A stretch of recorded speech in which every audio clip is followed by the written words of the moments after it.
योगी सरकार नहीं आने वाली, योगी सरकार नहीं आने वाली। योगी को हराने ही एमआईएम आई है, सीधी टक्कर भाजपा में। हिंदुत्व की राजनीति योगी जी करते हैं तो एमआईएम क्या करती है? पिछड़ों की और दलितों की राजनीति करती है, आदिवासियों की राजनीति करती है, दबे कुचलों की राजनीति करती है, मुस्लिमों की राजनीति नहीं करती है। अगर रोजगार नहीं होगा तो परिवार बढ़ेगा, ये तय है। 6% 7% वाला मुख्यमंत्री बन सकता है तो हम क्यों नहीं बन सकते? और जो लोग ये कहते हैं कि केवल मुसलमानों की पार्टी है, तो मेरे सदन में पहला कैंडिडेट हिंदू उतारा था आजमगढ़ से, हिंदू भाई, वो हमारा पहला जिला पंचायत सदस्य जीत कर आया था। अब हक को जो है छीना जाएगा, मांगा नहीं जाएगा। योगी जी का आप पूछना, योगी जी को बीजेपी खुद हराएगी। ये खाली मुस्लिम पार्टी है, दलित मुस्लिम मजबूर मजलूम और बेसहारा लोगों की पार्टी है। ये हर किसी के हक की बात करती है। आपके चैनल के माध्यम से समाजवादी पार्टी और उनके लोगों को कहना चाहता हूँ, अगर आपको सरकार बनानी है तो आपको एमआईएम को साथ में लेना ही पड़ेगा। नहीं तो आज जो है बिहार के अंदर तेजस्वी यादव रो रहा है, अगर मैं गठबंधन कर लेता तो आज मेरी सरकार होती है। बिल्कुल, अगर इसे सरकार बनानी है तो गठबंधन करना पड़ेगा। तो दोनों एक ही थाली के चट्टे बट्टे, एक सिक्के के दो पहलू हैं। और इस बार मुसलमान जाग चुका है, समझ चुका है इनकी राजनीति। पहले हमारे पास ऑप्शन नहीं था। नमस्कार, मैं आपके साथ कहकशा और आप देख रहे हैं पीआरबी। इस वक्त मौजूद है मेरठ में, जहां ओवैसी की जनसभा चल रही है। यहां पर तमाम लोग मौजूद हैं, तो इनसे जानेंगे कि उत्तर प्रदेश चुनाव को लेकर इनकी क्या राय है। मुसलमान समुदाय जो है वो किसकी ओर जाएगा? वोट कटवा जो ओवैसी की पार्टी को कहा जाता है, क्या इस बार भी 2022 के उत्तर प्रदेश चुनाव में वोट कटेंगे? मुसलमान किसकी ओर जाएगा? सत्ता पलटेगी या नहीं पलटेगी? तमाम जनता हमारे साथ मौजूद है, तो इनसे तमाम मुद्दों को लेकर भी चर्चा करेंगे। जिस तरीके से धर्म की जो राजनीति है वो भी ज़्यादा तूल पकड़ रही है इस वक्त, तो उन सब मुद्दों को लेकर हम इनसे चर्चा कर लेते हैं और जानते हैं कि इनके क्या विचार हैं इस बार उत्तर प्रदेश चुनाव को लेकर।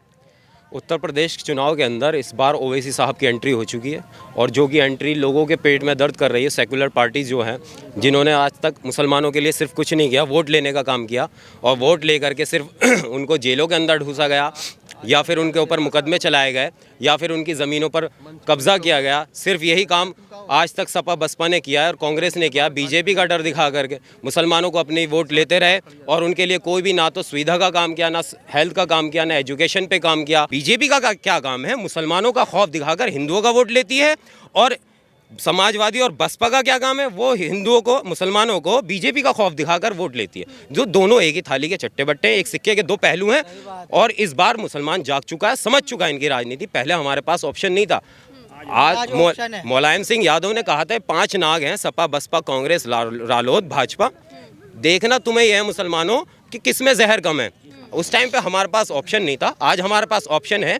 हमें किसी नाग की और सांप की जरूरत नहीं। धर्म की राजनीति कहा जाता है कि भाजपा जो है वो करती आई है, तो क्या लग रहा है? क्योंकि मुसलमानों को भी कहते हैं कि बरगलाते हैं ओवैसी साहब जो हैं। ओवैसी साहब मुसलमानों को बरगलाते नहीं है। ये तो जो गोदी मीडिया है ना, इसने बदनाम कर रखा है ओवैसी साहब को। ये खाली मुस्लिम पार्टी है, ये खाली मुस्लिम पार्टी है, दलित मुस्लिम मजबूर मजलूम और बेसहारा लोगों की पार्टी है। ये हर किसी के हक की बात करती है। और अब जो बात चल रही है, और अब जो यूपी के अंदर कदम उठाया है, ये हिस्सेदारी को लेकर के कदम उठाया गया है। अब अपना हिस्सा लेकर रहेंगे, अपने हक की लड़ाई हम खुद लड़ेंगे इंशाल्लाह।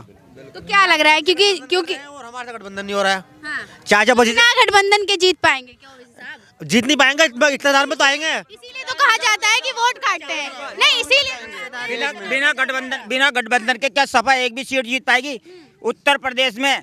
अगर मुसलमान साथ न खड़ा हो, बीजेपी को हराना है कहा जाता है, तो सबको एक पार्टी को साथ एक पहले अगर यादव पूरे उत्तर प्रदेश में एक भी विधानसभा अपने बलबूते पे जीत जाए तो हम पार्टी छोड़ देंगे। उत्तर प्रदेश के अंदर एक भी ऐसी विधानसभा नहीं है जो यादव बिना मुसलमानों की सपोर्ट के जीत जाए। मैं आपके चैनल के माध्यम से समाजवादी पार्टी और उनके लोगों को कहना चाहता हूँ, अगर आपको सरकार बनानी है तो आपको एमआईएम को साथ में लेना ही पड़ेगा। नहीं तो आज जो है बिहार के अंदर तेजस्वी यादव रो रहा है, अगर मैं गठबंधन कर लेता तो आज मेरी सरकार होती है। बिल्कुल, अगर इसे सरकार बनानी है तो गठबंधन करना पड़ेगा। ये गठबंधन क्यों नहीं कर रहा? क्योंकि हम बात करेंगे अपने हिस्से की। कहते हैं कि ओवैसी साहब खुद ही गठबंधन नहीं करना चाहते। हम तो तैयार हैं, क्योंकि वो खुद ही बीजेपी के पक्ष में है। वो हमें बीजेपी का एजेंट कहता है, वो खुद बीजेपी के एजेंट हैं। अगर उन्हें बीजेपी को हराना है तो उनसे कहिए आइए हमसे हाथ मिलाइए, हम तैयार हैं। हम तैयार हैं। क्यों तैयार नहीं है? हम तैयार हैं, हम गठबंधन के लिए तैयार हैं। आप कहिए हमसे कि आए गठबंधन करें। कोई भी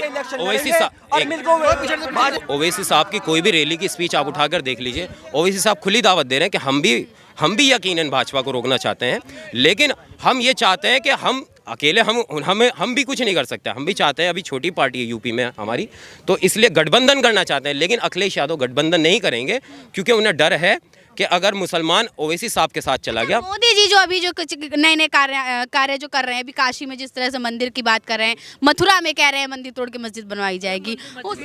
मैडम उनकी तो राजनीति ही इसी चीज पर टिकी हुई है। देखिए मैम, तो राजनीति करता है हमेशा, और ये मुलायम सिंह मुसलमानों के हमदर्द बनते हैं। 2014 के अंदर पार्लियामेंट के अंदर मुलायम सिंह ने खुद स्टेटमेंट दिया था कि मेरी दिली कामना है। योगी जी को आप अखिलेश को साइड रखिए, अगर योगी जी सबसे बड़ा चेहरा उत्तर प्रदेश चुनाव में माने जा रहे हैं, उनको हराना कितना आसान है? उनको हराना क्या है? वो तो नफरत की राजनीति करता है और करते रहेंगे। वो योगी सरकार नहीं आने वाली, योगी को हराने ही MIM आई है, योगी को हरानी MIM आई है। सीधी टक्कर भाजपा में। हिंदुत्व की राजनीति योगी जी करते हैं तो MIM क्या करती है? पिछड़ों की और दलितों की राजनीति करती है, आदिवासियों की राजनीति करती है, तबे कुचलों की राजनीति करती है, मुस्लिमों की राजनीति नहीं करती है। ओवैसी साहब हर वर्ग के नेता हैं, पिछड़ों के नेता हैं, आदिवासियों के नेता हैं, केवल मुस्लिमों के नेता नहीं है। हमारी पार्टी ने यादवों को टिकट दिया है, हिंदू लोगों को टिकट दिया है, और इंशाल्लाह विधान चुनाव में ये ब्राह्मणों को टिकट देगी MIM। इंशाल्लाह सब वर्ग के लोग हमसे जुड़ रहे हैं, और आप देख ले 2017 में MIM दूसरे नंबर की पार्टी होकर उभरेगी। योगी जी का आप पूछ रही ना, एक सेकंड भाई, योगी जी का आप पूछ ना, योगी जी को बीजेपी खुद हराएगी। आपको मालूम है केशव प्रसाद मौर्य को कहना पड़ रहा है कि एक सेकंड, केशव प्रसाद मौर्य को कहना पड़ रहा है कि मैं मौर्य हूँ, योगी जी कह रहे हैं कि मैं ठाकुर हूँ, एक आता है कहता है मैं ब्राह्मण हूँ। तो बीजेपी के अंदर जो ये जातिवाद की पॉलिटिक्स चल रही ना, यही बीजेपी को खत्म कर देगी। आप देखिए अभी एक बयान आया है MIM के ही नेता का, जिसमें वो कहते हुए सुनाई दे रहे हैं कि बच्चे हम पैदा करेंगे तभी राज कर पाएंगे। बच्चे हम पैदा करेंगे, कोई ये रोक लगा लेंगे इस बात पे? तभी राज कर पाएंगे, इसका क्या मतलब है कि राज करने का ओवैसी साहब प्रधानमंत्री बन पाएंगे? अच्छा, कही गई थी, मजाक की बात कही थी कि बच्चे रोकने की वजह से इसको इन्होंने तुल बना दिया है। ये बच्चों की मुसलमानों की पॉपुलेशन बढ़ रही है। आज से पहले जो हमारे बड़े थे, उनके किसी के 8 थे, किसी के 7 थे, किसी थे, जितने खड़े पूछ लो, किसी पे 2 हैं, किसी पे 1 है। आजादी के वक्त बढ़ती हुई जनसंख्या का रीजन खाली ये नहीं है कि मुसलमानों की बढ़ती हुई जनसंख्या बढ़ रही है, रीजन असली रोजगार है। अगर आप मुसलमान को रोजगार देंगे तो जनसंख्या नहीं बढ़ेगी, जनसंख्या पर नियंत्रण होगा। अगर मुसलमान को आप नौकरी नहीं देंगे, रोजगार नहीं देंगे, अगर मुसलमान के पास नौकरी नहीं है तो उसका रीजन है जनसंख्या बढ़ेगी। हमसे 10वीं क्लास में 10th क्लास में एक क्वेश्चन आया था, आप बढ़ती हुई जनसंख्या पर निबंध लिखिए, आप बेरोजगारी पर निबंध लिखिए। अगर आप हमें रोजगार नहीं देंगे, आदमी खाली पीली जो है घर पड़ा रहेगा, जब बंदा घर पड़ा रहेगा तो परिवार बढ़ेगा। रोजगार की बात कीजिए आप गलत बात नहीं मैम, अगर रोजगार नहीं होगा, तो परिवार बढ़ेगा, ये तय है मैम। लेकिन मुसलमान करते रहते हैं कि MIM जो है मुसलमानों की पार्टी है, सबका साथ सबका विकास की बात तो मोदी जी बात करते हैं, पार्टी है ये मुसलमानों। लेकिन यहाँ पर जितने लोग खड़े हैं, मैम इसका मैं जवाब में दूंगा। आप उत्तर प्रदेश के अंदर अभी प्रेजेंट में हमारे सदर साहब का जो कमिटमेंट है, उसके अकॉर्डिंग हमारे शौकत साहब का जो कमिटमेंट है, प्रदेश अध्यक्ष साहब का, उसके कमिटमेंट हमारे पास कई 500 से ज़्यादा आवेदन आ चुके हैं, जिसमें 30% हिंदू समुदाय से। और अनिल सरोज जो कि आप यूट्यूब पे भी आप देख रहे होंगे, जो क्या कहते हैं इधर से आपका बिहार साइड से, पूर्वांचल साइड से प्रत्याशी हैं, और कई मैं आपको नाम हिंदू उनके गिनवा दे सकता हूँ, जो दलित समुदाय से, ठाकुर समुदाय से, वैश्य समुदाय से कैंडिडेट अपना आवेदन कर रहे हैं। तो अब ये मुसलमानों की पार्टी ने सबका बात की बात जो मोदी जी करते हैं, आप लोगों को मिलेगा ये तो मैम जी हाँ, इंशाल्लाह सबका साथ मिल रहा है। देखिए मैं हापुड़ से बिलोंग करता हूँ, हमारे यहाँ पे महिला जिलाध्यक्ष कंचन सिंह जी हैं, अभी थोड़ी बहुत देर में वो यहाँ आने वाली हैं। आप कैसे कह रही हैं, ये मुसलमानों की पार्टी है? जिस पार्टी की जिलाध्यक्ष कंचन सिंह जी हो, महिलाओं को इतना सम्मान दिया जा रहा हो। देखिए मैम, हमारी पिछली सरकार में क्या चल रहा है, आज भी एक लड़की खरगोदा में मरी हुई मिली है। हापुड़ में हर तीसरे दिन जो है लड़कियों के साथ में रेप हो रहा है। आप भी लड़की हो, मैं आपसे कहना चाहता हूं, जब तक महिलाएं सुरक्षित नहीं होंगी, संविधान खतरे में रहेगा। मेरा कहना यह है, अब गुलामी की बात नहीं होने की, अब हिस्सेदारी की बात होगी। अब हक को जो है छीना जाएगा, मांगा नहीं जाएगा। और MIM पार्टी इस देश में अगर कोई क्या हक आपके मारे गए? हमारा आरक्षण क्यों नहीं मिल रहा? मतलब मुसलमानों को जो चाहिए वो नहीं मिल पा रहा है। हक और इंसाफ की पार्टी MIM पार्टी है और हमारा जो है वोट जो है हमारी पतंग को जाएगी। मैम सन 90 से लेके आज तक मैंने समाजवादी को वोट दिया है। शिकायत तो खुद ही मुस्लिम हितैषी पार्टी बताइए। मुस्लिम हितैषी पार्टी अगर होती तो 18% आरक्षण का वादा किया था।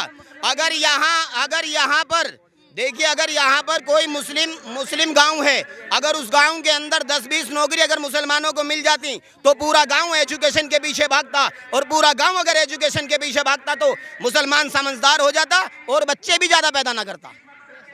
आपके तो ये लॉजिक वाली बात लगी नहीं, लेकिन सत्ता पलटने की बात अगर की जाए तो क्या पलटेगी? योगी जी को हराना इतना आसान लग रहा है? अकेले वो भी बिना गठबंधन। बिना गठबंधन के अखिलेश ने 11 पार्टियों का मोर्चा बनाया। मुसलमान की वोट बैंक की जरूरत है, मुसलमान को लीडरशिप की जरूरत नहीं है। ये लोग मुसलमान को लीडरशिप देना नहीं चाहते, मुसलमान को बराबर। अकेले मुसलमान जो है वो टक्कर दे पाएंगे? अकेले मुसलमान टक्कर दे पाएंगे इंशाल्लाह। दे पाएंगे, क्यों नहीं दे पाएंगे? बिल्कुल दे पाएंगे मुसलमान। हाँ, 20% हम लोग हैं, 20% हम लोग। जब 6% 7% वाला मुख्यमंत्री बन सकता है तो हम क्यों नहीं बन सकते? और जो लोग ये कहते हैं कि केवल मुसलमानों की पार्टी है, तो मेरे सदन ने पहला कैंडिडेट हिंदू उतारा था आजमगढ़ से, हिंदू भाई, वो हमारा पहला जिला पंचायत सदस्य जीत कर आया था। ये इतिहास गवाह है कि हमारी मुसलमानों की केवल पार्टी नहीं है, हर कौम की, हर बिरादरी की और हर जाति की पार्टी है।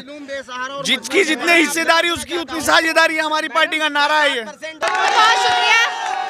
तो ये थे हमारे साथ कुछ आम जनता, मेरठ की पब्लिक, जिन्होंने तो साफ कर दिया है कि इस बार सरकार जो है वो पलटेगी। अब क्या होगा, नतीजे बताएंगे कि क्या होता है आने वाले विधानसभा चुनाव में। देखना काफी दिलचस्प होगा। बने रहिए PRB के साथ। धन्यवाद।